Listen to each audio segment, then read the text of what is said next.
Hey there and welcome to MurderTube.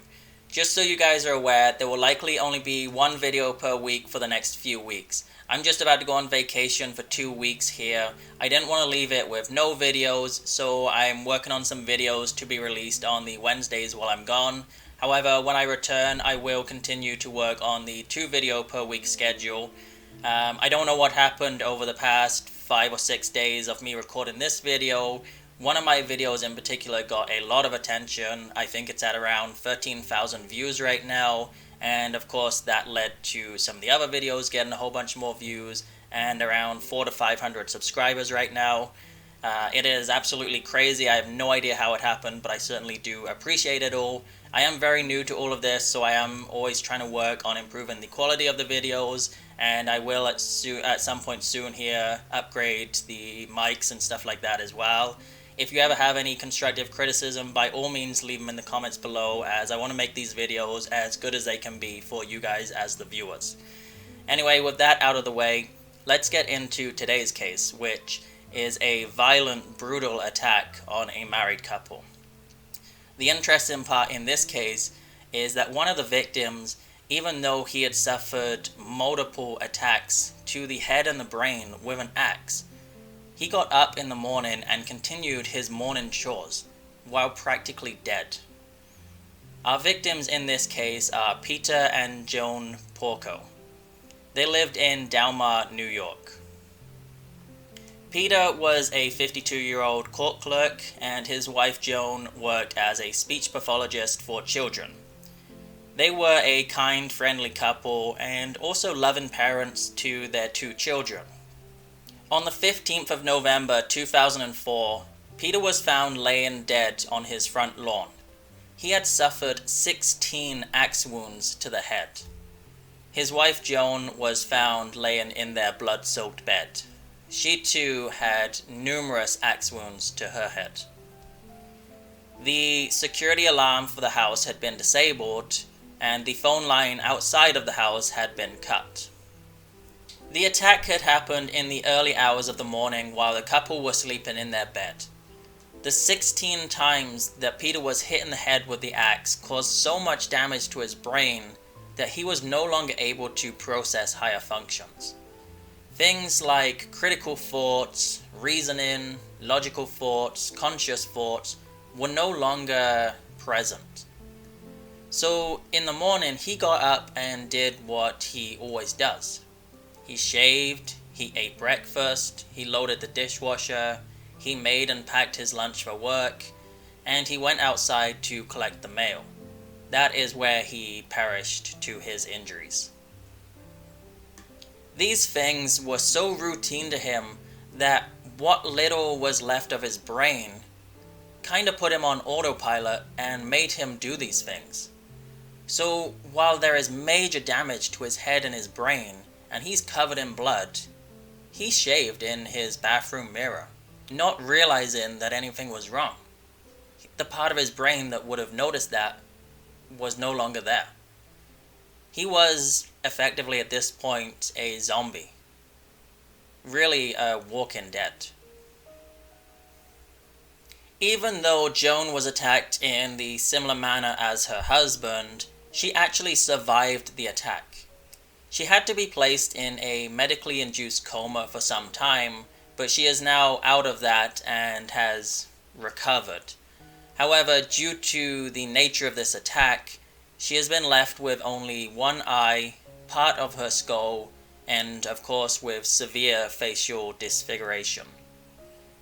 It did not take the police very long to find a suspect for this terrible crime. Their very own son, Christopher Porco. Christopher was a troubled child and had a history of antisocial behavior. In 2002, Christopher staged a burglary at his parents' home so that he could steal 2 laptops that belonged to his parents. And then in 2003, he broke into his parents' home to steal yet another laptop. His eBay account would later be frozen because he failed to send several people their items. He would email these people pretending to be his brother, telling them, "Oh, Chris has died, he can't send you these items anymore." And there was a lot of tension between Christopher and his parents due to some schooling issues and some money issues. In the fall of 2003, Christopher was forced to withdraw from the University of Rochester due to some failing grades. So then he forged a transcript from a community college so that he could gain readmission to the University of Rochester. It was at this point that Christopher took out a $31,000 loan, while also forging his dad's signature as a co-signer on this loan. Christopher used this loan partly to pay for his tuition to the university, and he also financed himself a nice yellow Jeep Wrangler.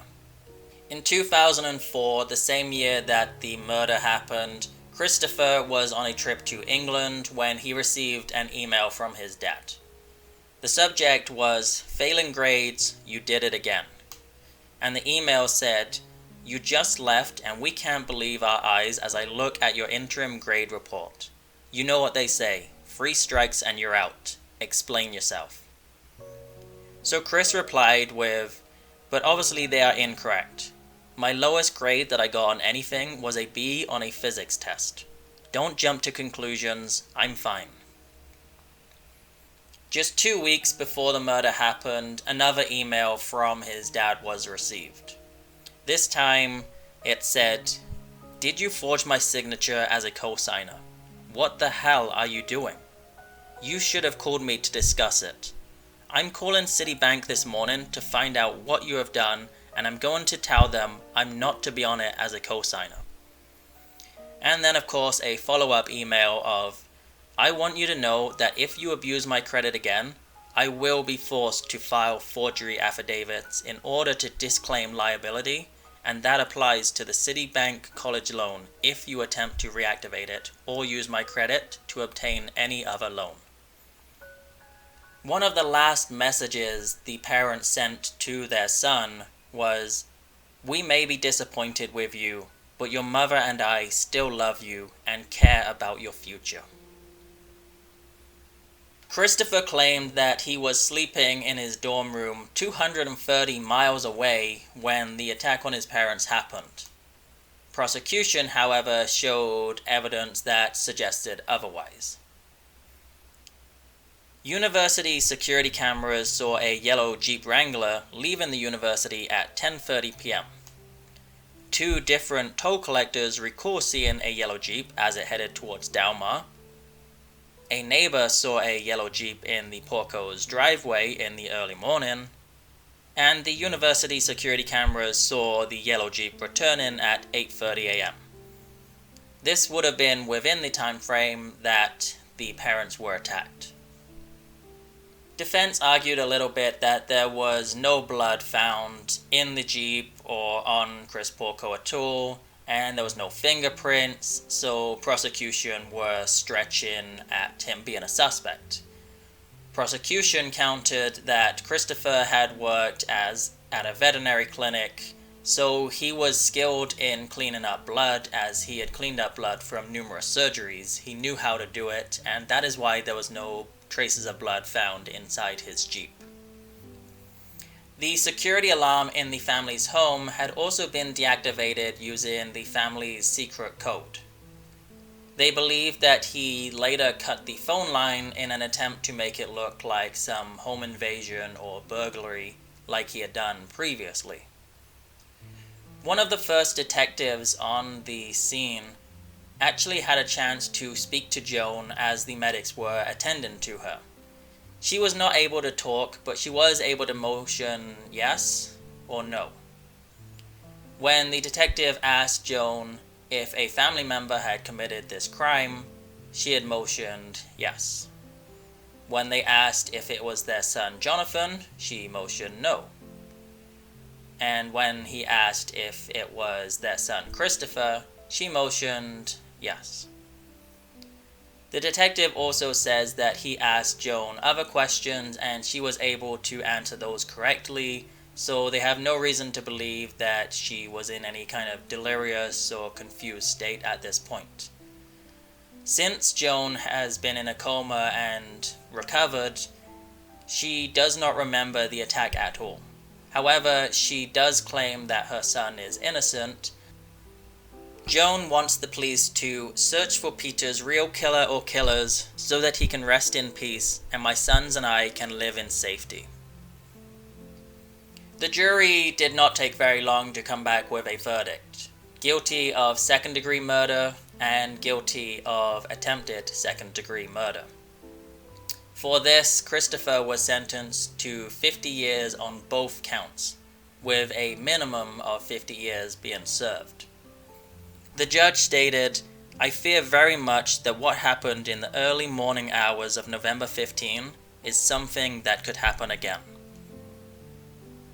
Christopher tried to appeal this decision twice, and both of those appeals were denied. He then tried to appeal to the US Supreme Court, and they refused to take the case.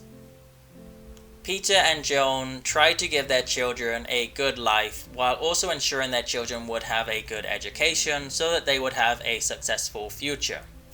Christopher, of course, took advantage of this at every opportunity until his lies began to unravel too much, and his solution to that was to go and savagely attack and murder his parents with a fire axe. Joan and Peter, of course, did not deserve this attack in any way. Thankfully, Joan was able to survive. However, she lost her husband in a horrific attack. She's left with permanent disfiguration, which will be a constant reminder of what she went through as well. And she believes that her son is innocent, so in her eyes, her innocent son is now going to rot in jail for a crime that someone else had committed. So it's going to be a fairly tragic rest of the life for Joan, unfortunately. But maybe you guys think that Christopher is innocent as well. There was no blood on him, there were no fingerprints found. Maybe he was an easy scapegoat for the police, and the police just zeroed in on him and didn't look into other options. But let me know what your thoughts are in the comments below. Honestly, there is a lot of damning evidence against Christopher. As always, guys, like the video if you liked it, dislike if you didn't, let me know why in the comments below, and be sure to subscribe, and make sure you guys stay safe out there, as it is obviously a very crazy world.